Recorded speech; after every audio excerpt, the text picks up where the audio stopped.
Hey gang, it's Paul with Stud Pack. Welcome back to our channel. We're back here at our entertainer's remodel. On our previous video, you saw Jordan and I working on the backsplash. It came out fantastic. And we were also working on the walk-in pantry. It is all done with 2 coats of finished paint on all those shelves. It looks awesome. We might even show it to you a little bit later. But today, we're working on ceiling fans. We want to hang a couple of fans today and get some air moving in this room. Now, it seems like every home in America has ceiling fans, but it may not be a fan that you love. It may be old and outdated. And we're going to hang 2 modern fans. One's a 30-inch ceiling fan by Honeywell. I didn't even know Honeywell made fans. And a 60-inch fan made by Hunter that even comes with a wall control. I sure hope it's white because everything else in here is white. So we take down and install a lot of fans in our construction business. And the thing I see done wrong the most is how that fan is supported. I've seen where the Downrod goes through a hole in the drywall, through a hole drilled into a 2x4 in the attic, and that 2x4 is sitting on some rafters. And there's a pin through the Downrod. I've seen them hung on plastic boxes. I think we've all seen that. And I've seen just the hanger attached to a beam without an electrical box. So the last thing you want to happen is you put a fan in your bedroom, you're laying there in bed at night, you go, look, honey, didn't I do a great job? 2 hours later, the fan's sitting on the bed. You didn't do such a great job, now we gotta fix it. So let's go through how to hang these ceiling fans. We have the 30 and the 60 like we talked about. I think I wanna start with the 30, get that W in our column. But you know, Jordan, I wonder where this 30 goes. You think the 30 goes in the cathedral ceiling and the 60 goes here? I'm not sure, what do you think? It could. We can make that design call real quick. Well, I'm gonna put the 30 here. Okay. Let's crack it open, see what we got in here. All right, gang, before I get started with a fan, there's a couple things I wanna do. One of them is, I wanna unwrap all these parts, lay them out on a towel so I can see everything and so I don't forget any parts. It's a terrible feeling when you hang a fan and you forgot something like this and you gotta take the whole thing down again to put it on. So I'm gonna run out to the truck, I'll be right back. All right, we've got all our parts laid out here. Got the light kit cover, the motor with the light kit already attached, the canopy that goes up at the ceiling, a little short downrod that supports the fan. This is called a yoke cover. It goes right here. This is the one most people forget and have to take the fan down again. Fan brackets, fan blades, all the hardware to attach those two together. Here's the mounting bracket. That's what we're actually going to start with. And they usually give you wire nuts. I hardly ever use the wire nuts that come with fans. I think they're too small. We're going to toss those. And the other thing I do, gang, besides setting everything on the towel, I put down a drop cloth. I don't know if it's my age or what, but anytime I'm doing something like this, I always drop the smallest screw. It hits the ladder and it bounces into oblivion and I'm spending 30 minutes looking for it. So hopefully by putting down a white sheet, I'll be able to find it easily and I'm not looking for it against that concrete. So the first thing we want to do, put up our mounting bracket. During Rough In Electric, our electricians put in this fan-rated pancake box. A pancake box is just a thin box. We had to use it because we have a block on top of it. It comes with number 10 screws, so I'm just going to remove them. And you can see the ground is already bonded to the box. And then you can also see these smaller screws. That's for a number 8 screw if you're hanging a light, but fans require a number 10 screw. So I just bent the wires away from me so they're not in the way of our bracket. I can't put it like this because obviously it's going to hit that bar. So I'm going to get this screw started. Just a couple of turns. Now get this screw in there. All right, tighten those, get it centered.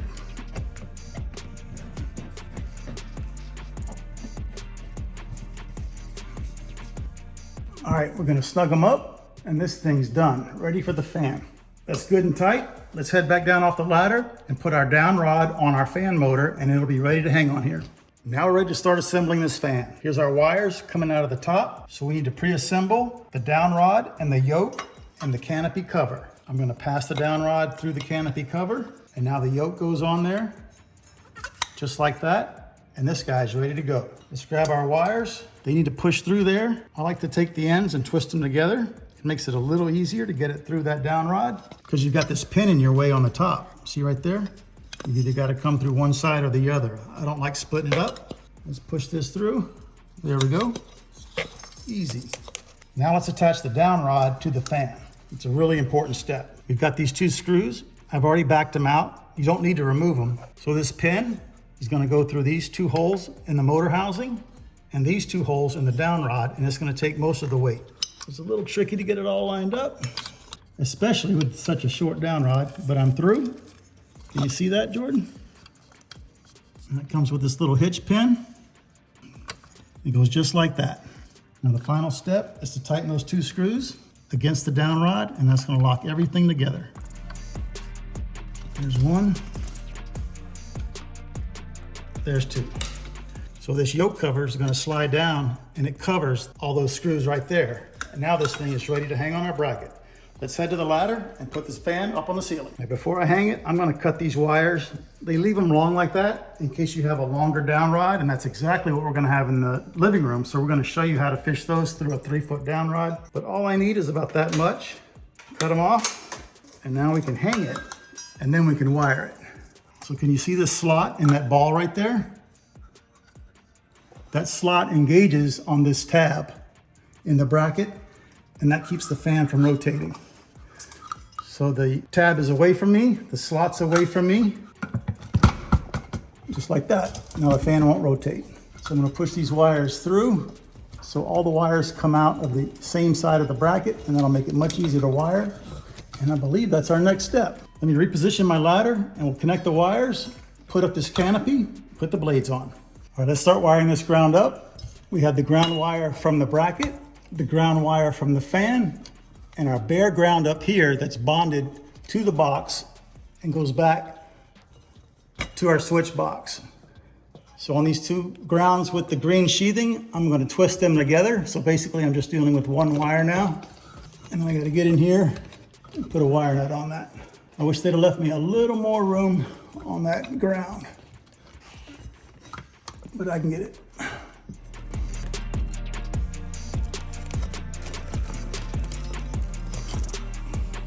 Right, that wire nut is a little hard to tighten because it's way in that box. So one nice thing about these tan wire nuts, a 5/16 nut driver is made to tighten them. So I can use my 10-in-1 tool, put it on that wire nut, and snug it up. Yeah, take that Wago, guys. How would you ever get a Wago in there? And I have a box of them, and I promise you I'm gonna show them. Yeah, we are gonna use them soon. Yeah. All right, neutrals are next.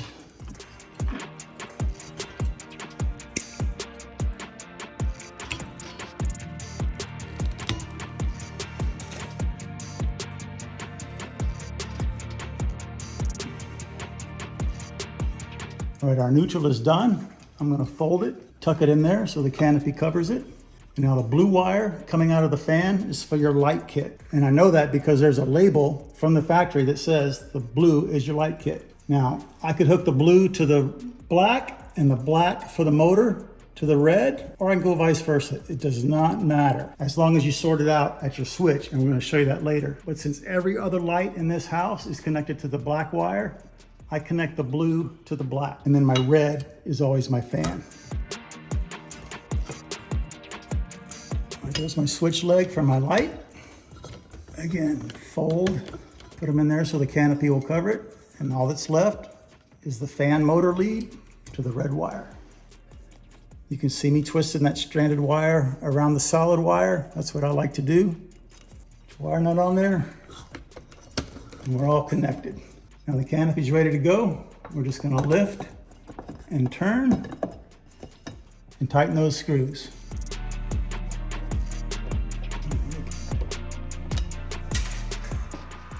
There we go. Hey. Easy to find. There it is, right there.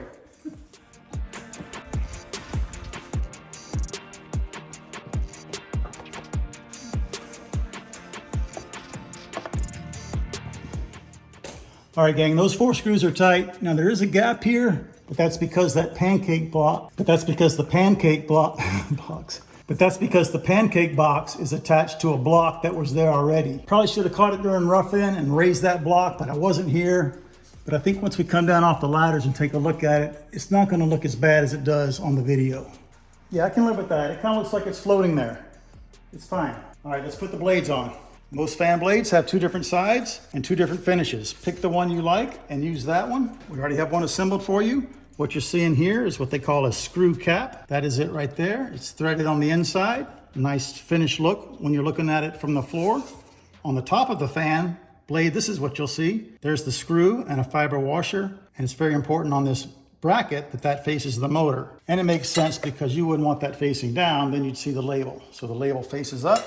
We've got one done. Let's do the other 2, then we can attach these. How are you supposed to get these screws in here, man? You need like one of those angled screwdriver custom things. That looks impossible. Well, I guess we could use this slot right here that they give you. Through the blade into the motor.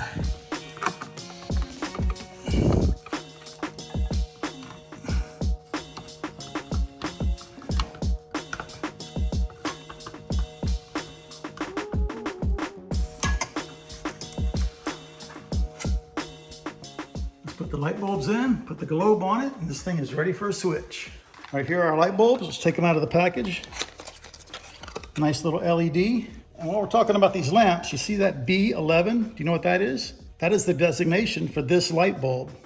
The B is the shape, and the 11 is the diameter of the bulb expressed in 1/8 of an inch at the widest point. So right here, it should be 11/8 or 1 3/8 inches. You see that? 1 3/8. So we're all familiar with fluorescent light bulbs. A T8 fluorescent lamp. The T is for tubular, and the 8 is the diameter of the bulb in 1/8. 8/8 or 1 inch. The old T12s, 12/8, 1.5 inches. And the real skinny ones, a T5, 5/8. And even this classic shape right here that we're all familiar with from our youths, that's an A19. It is 19/8 across. It is standard throughout the lighting industry. Something pretty interesting that most people don't know about. And we can already hear all the comments from you metric guys overseas telling us how confusing 1/8 of an inch are. Well, check this out. We actually found this one in the box too. It's a B35 for 35 millimeters. There you go. Look, They covered everybody. Let's put these in, throw on the cover, and light up these bulbs. 3000K.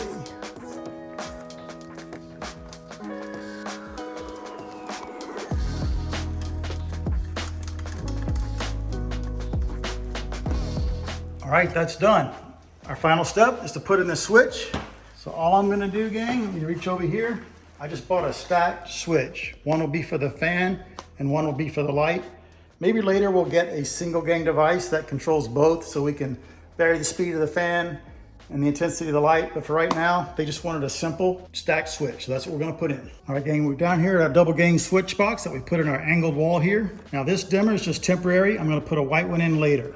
So don't worry about that, we're gonna fix it up. The first thing I wanna do is connect the grounds. But if you take a look in the box, oop, look at that. I'm glad I checked it. They didn't do that one very well. Let me fix it. Looks like there's some wire in there, they broke off. There is. Yeah. We'll be right back. We'll be right back. Yeah, I see him in there. Yeah, they broke off. Wow. Strange. All right, well, I'm glad that happened now. I'm gonna give these one twist and cut them all the same length.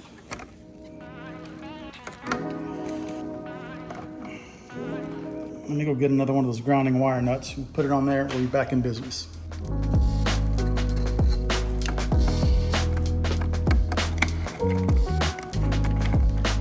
Now I've got the grounding pigtail off the dimmer, bonded to the ground, and I've got myself a new pigtail for the switch. For our fan. For our new stack switch, let me put that on first. Put a little hook in it. Right there. All right, you see that screw? A slotted screwdriver will work, a Phillips will work, but the best thing is the smaller size square drive, and it won't cam out at all. Give that a little squeeze, just like that. Perfect. Now check this out on the switch. The 2 gold screws are for your switch legs. One's gonna be for our light, the other's gonna be for our fan. On the other side, there are 2 black screws. Both of them are connected to this copper strap. It doesn't matter which black screw you use. But the reason they do this is if you wanted 2 different circuits controlling 2 different devices, you could break this tab out. It separates this screw from this one. One circuit can feed the top switch for a load, and another circuit can feed the bottom switch for a different load. We're gonna use the same one, so we're gonna come off of our hot with the pigtail to there. But first, let's hook up our switch legs. Remember we said the black wire was our light, so I'm gonna put it on the screw that's gonna be on the top. This is the top with the Leviton upright. I guess it doesn't matter, I guess it could be like that, huh? Yeah, but then that would bug you. It would, all night, huh? Again, the square drive, gonna tighten that very nicely. I'm really liking this device. Watch what happens to this copper. The tail, watch what happens to that when I tighten down. It's gonna grab that tail and wrap it around the screw even more in the clockwise direction, watch. See that? Oh, nice. Cool. They don't all do that. All right, all that's left is our hot. So I have a couple options. One of these 3 is 120 volts coming into the box. The other 2 are feeding devices down line. And this 4th one is obviously a pigtail for our dimmer. So I could save a wire nut. In other words, I could delete a wire nut by taking this off right here. Remember, the power's off at the breaker. I could use this for my switch, my stack switch, And I can remove that wire nut and put this one right there. Does the same thing. Why don't we do that? Okay. Yeah, the less wire nuts, the better, huh? That's exactly what I was going to say. Especially in this box. I mean, look at that. Yep. Now that is a very large box. I'm not worried about the fill capacity, but you're exactly right. Anytime I can delete a wire nut, I'm going to. You're deleting wire nuts and I'm deleting resonators. Is there a resonator on my pickup truck? Probably. You think? For sure. All right, we showed you this trick before. I'm going to strip a little bit more of that stranded wire. I'm going to wrap it around this solid wire, put it together with the other 3 solid wires, and make sure that the ends of all the insulation is matched up. In other words, I'm worried about this right here. All the insulation ends together. I'm not so much worried about the ends of the wire. I want the ends of the insulation together. I'm going to gently squeeze and twist that.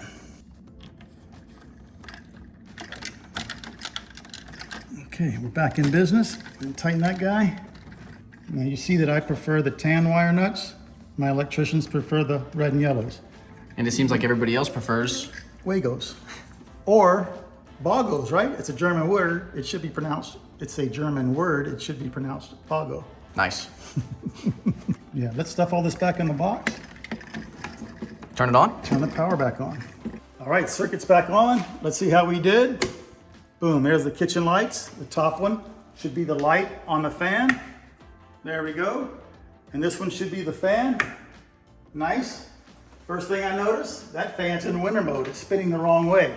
Let's turn that off, stop the blades, and there's a forward reverse switch.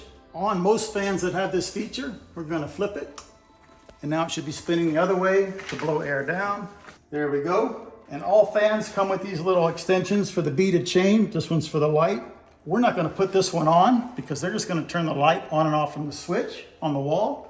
But we did put the one on the fan because they can control the fan speed right here. Now what we did notice, these lights, these B11 lamps are pretty worn. In fact, they are 2700K. If you remember from our lighting video where we put all these halo lights in, we set these at 3000K.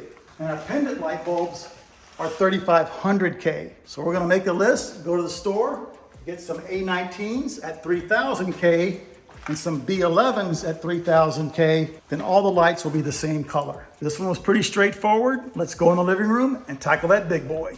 All right, let's crack open this Hunter 60-inch fan, see what we got in the box. All right, there you can see everything's unpacked, and it's basically just like the other fan, except all the parts are bigger and there's more of them. So there's your canopy that goes against the ceiling, your mounting bracket. This one gives you 2 down rods. We're not going to use either one. We're actually going to go with a 36-inch down rod that we had to order separately. What we were calling the yoke cover on the other fan, this is called a yoke. An adapter cover. This is called an adapter cover. The same thing. It hides the connection between the down rod and the fan. 6 blades, 6 mounting brackets. Here's all our screws. It actually came with a switch for a single gang box. All kind of functions on it. We're gonna go over that later. And there's our light kit. I think the first thing I wanna do is put this down rod on this ball for the fan. We'll get rid of these 2 short down rods. And then we gotta get up there and do a little surgery on that beam with our wires. So let's come over here right now and take this apart and swap out this down rod. I'm gonna back out this screw right here. It's gonna come off. The pins are gonna fall out because it was captured by this.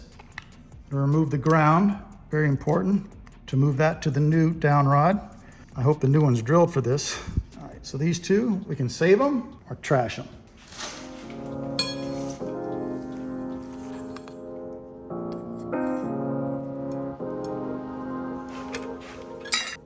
So this pin goes like that. See the grooves on either side? So we got to get it all lined up like that. Now we're going to put that screw back and it's going to hold everything together for us.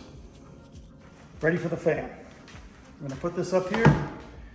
Let's set up the ladder and I'll show you what our challenge is up on that beam. Now we're going to use another pancake box to mount this fan, simply because I don't want to drill a big hole in the bottom of this beam. It's much easier to put this pancake box there. So you can see right here, it's ceiling fan rated, ceiling fan support box with a cover. And this is just a dust cover you can put back on so you don't get paint, drywall compound in there later. But we're past the finishing stage, so it's actually trash for us. Let me take that off and I'm going to show you what comes with it. There's the connector 4 screws to mount the box to our beam. And there's your ground screw. And here's our box. Now check out this cool feature. Remember on the other one, I showed you the 2 different holes, one for a number 10 screw to hold up a fan, and one for a number 8 screw for a light. This has the same thing, just a little different design. If I remove that screw, see that plate on the back? You slide it over, and now you got 832 threads if you're hanging a light. Move it over, then you have number 10 threads for a fan. Pretty cool. So I'm gonna put that back so I don't lose it. We've got our sheet down there again, which saved us on the last one, right? I must have dropped 10 of those motor screws. So let's come up here. I've got this connector. It's gonna go through one of the knockouts in the box, and I want the box to sit tight to the beam. That way we don't have a gap like we did on the other one. Right, thank you for bringing that up. So if we put this connector through there, the connector is gonna hit this wood. So for some reason, we have 2 holes here. I'm gonna enlarge this hole, big enough for that connector, and go in the attic and pull this wire out and bring it in here. Then we can put the connector on the cable, put the box on the beam. It'll be super secure. Well, I said super, we got that couple that's playing that game, remember? No, what? Every time I say super, they take a drink. Oh, it's like, that's another drink. Shoot, I'm gonna stop saying super. Oh, I said it again. All I've got is my unibit, but they work great on wood. Check this out.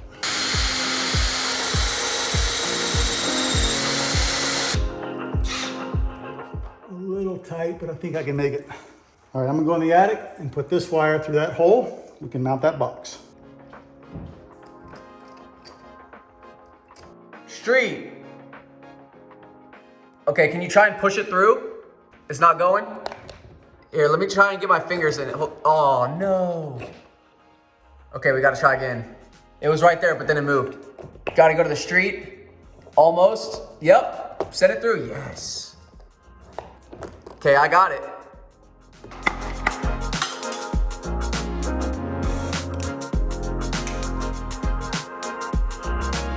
Right, that's how that connector works. Goes from the top of the box, so you can push the wire in this way.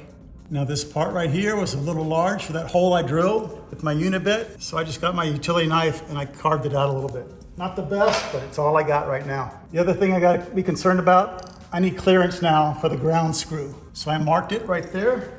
I'll drill a little hole with the unibit, just so the ground screw has some clearance on the back side. That's all we need. And that should fit up in there tight to the ceiling. There we go, centered on the beam. Looks good right there, huh, Jordan? Yep. All right, and the box comes with 4 sheet metal screws, 5/16 hex driver. I'm gonna put them all in.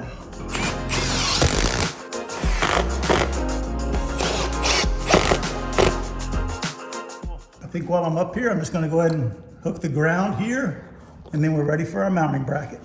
This is the screw that came with the pancake box. It goes in there, but you can see it's barely catching the edges of that metal. But in the hardware kit for the fan, it came with washers. Put a washer on that other one, much better.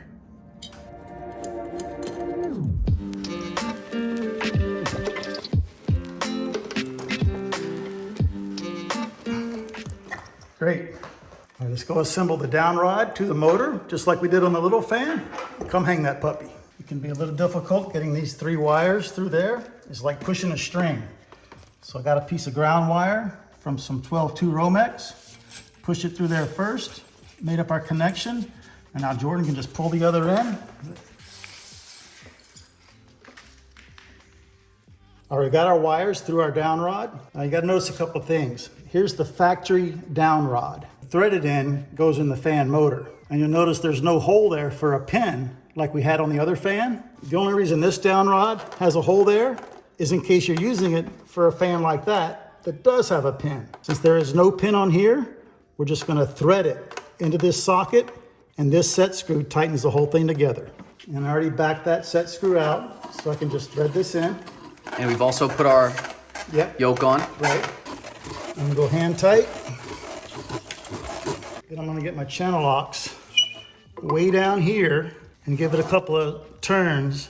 And that way, if I mar the tubing with my channel locks, this is gonna cover it. I wouldn't wanna do it up here, in other words. So I'm gonna grab it right there. Okay, I think it just bottomed out. Tighten this guy. And we are ready to hang that. All right. We're ready to hang the fan. We got our canopy. This one's a little different now. I'm gonna put it over the downrod. And remember the other fan? This was more of a half of a sphere with a slot in it, and that slot engaged a tab on the bracket. This was different. This is kind of a tri-lobe design, and it just sits in there. Boom, just like that. So now we're ready to wire it up. Pull all my wires out of the one side. Same process. Yep. So it's not the same process, it's kind of different. The switch that comes with the fan is a transmitter, and there's a receiver in the fan. When you press the fan button on the switch, it communicates over the single black wire and tells the fan to come on. When you press light on the switch, it communicates over that same black wire and tells the light to come on. So there's essentially an electronic device in the fan that only needs power. Right. Because the electronics in the transmitter are doing the communication, whereas earlier in the video, the actual wires were doing the communication. Exactly. So we don't need the red like we did over there, so I'm gonna cap it off. And then strangely enough, we don't need the blue, which goes down to the light kit. The electronics in the fan are gonna tell the light to come on. So I'm gonna cap that off too. All right, I'm ready to put the blades on. I got one already made up right here. Simply gonna put it on the motor, just like that. The thing's not sitting very flat. Look how it's rocking. Oh shoot. You said you did all these, buddy? Yeah, I'm actually finishing up the last one right now. Wanted to stay on top of the game. Well, I appreciate that, but I got some bad news. What's that? I think they're on upside down.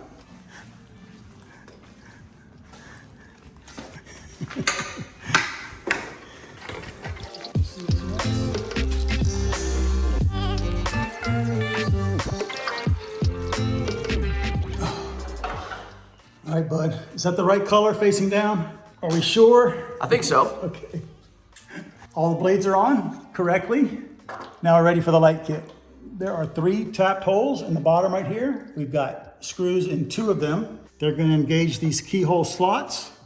I'm gonna rotate it and put in the 3rd screw to lock it into place. Let's do it. Tighten these a little bit. And that one should be lined up. Tighten all 3 of them. All right. Easy enough? That was. All right. Let's go see what the next step is. I assume connect the wires.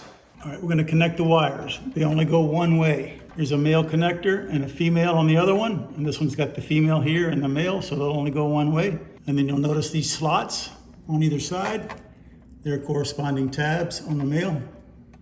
Boom, right together. Wow, click connect. Yep. And I've got this nifty little cover it all. It's gonna be fun. 2 little screws. All right, you got the globe. There's a little recess, so it can't come undone unless you lift it. Right. All right, ready to put that switch in? Let's do it. I'm excited for this thing, man. Super. Dude, Mom just got here. How long do you think it's gonna be before she says that fan's too low? 10 seconds. Here she is. 5 seconds. Okay. Hey. Hey. Yeah, that's cool. That's nice. Is it hanging too low? Am I like, is that gonna ruin the party if I say that? No. All right, guys. We knew this was gonna happen, so we're gonna shorten that downrod. I'm gonna run up on the ladder, disconnect it. I don't need any tools. We're gonna set it on this piece of carpet over there. First, I think I wanna take off the glass lens here. Disconnect the wires and cut that downrod. All right, guys, cutting down rods. We do it pretty often, and it can be a little bit of a challenge because this is basically 3/4 inch pipe. Remember, on this fan, the bottom down here was pipe threads. It was threaded. And on the top, we have some holes. We have 2 holes for that pin, and we have a tapped hole for the screw for the ground wire. Now, we want to shorten this by 8 inches. I could cut it off the bottom, bring it to a home center or hardware store that has a pipe threader, and let them rethread that for me. But the pipe threader jaws are probably gonna mar up our finish, so that's not the way I wanna go. So we're gonna shorten it on this end. My first step, we wanna take this downrod off of the fan.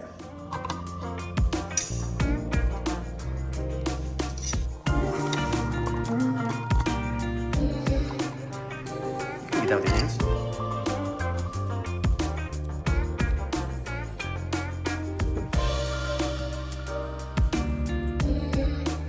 All right, gang, we're outside ready to cut this thing. Let me show you the setup. Now remember inside, I told you this was 3/4 inch US pipe thread. There's a 3/4 inch plug, and you can see that the pipe threads are the same. In fact, this is even tapered. So if you didn't have a Downrod, but you had a home center, a hardware store nearby, you could get a piece of 3/4 inch pipe and make your own. It's already gonna be threaded on one end. Just drill the holes you need in the other, just like we're gonna show you right now. And then you could paint it whatever color you wanted to. Right, If you're like green. Yeah, perfect. Anything. LSU purple gold. There you go. So here's my mark where we're gonna cut it. I'm gonna use my pipe cutter just because I have it, and it's gonna ensure a nice square cut. If you don't have one, a reciprocating saw is gonna do just fine, or even a jigsaw with a metal cutting blade. And if you don't have any of that, a hacksaw. So we have this hole on the threaded end. We're just gonna put a screwdriver in there to keep that from turning while I cut that.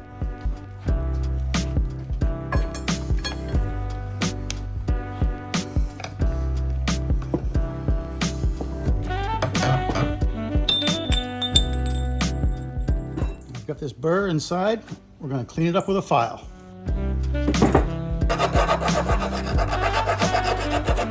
Okay guys, we got the inside burr removed so it's nice and smooth. It won't cut that wire.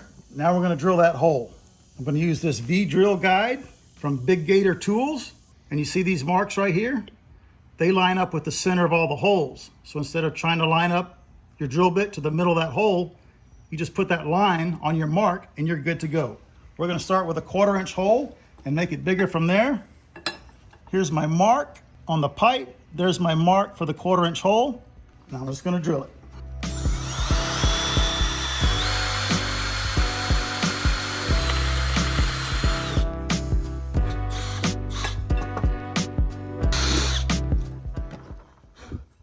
This thing's awesome. Everybody should have one of those in their toolbox. I use it all the time. All right, gang, we've got our hole drilled for our pin. It's all deburred on the inside. It's gonna work great. Now we have to tackle the ground screw. Can't leave it out. The ground is very important. This little ground screw that came with the factory Downrod, it's metric. I already checked it. I don't have a way to cut metric threads in our new rod. I don't have any metric taps. So we have two options. We can use a standard US ground screw with 1032 threads, but I got a couple issues. It won't fit through the eyelet on our grounding jumper. And then I'm a little concerned I won't have clearance here. So we're just gonna use a simple self-drilling screw to attach our grounding jumper to the Downrod. Now it's gonna skate off of this pipe. So I've set up an 1/8 inch drill bit in my drill, and I'm gonna use our same guide to get me a little starter hole going. And I need to be a 1/4 inch from the end and roughly perpendicular to the pin location right there. Let me get this started. Now that we've got a dimple started, the screw won't skate around. I'm gonna finish it off.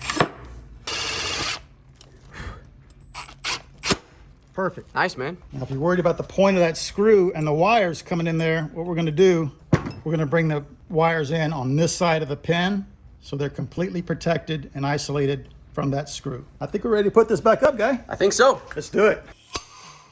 Easy peasy. Let's go put this fan back up. All right, the Downrod is officially shortened. That wasn't too bad. And let's head over there and talk about this wall switch. All right, guys, this is what the switch looks like. We took it out of the wall.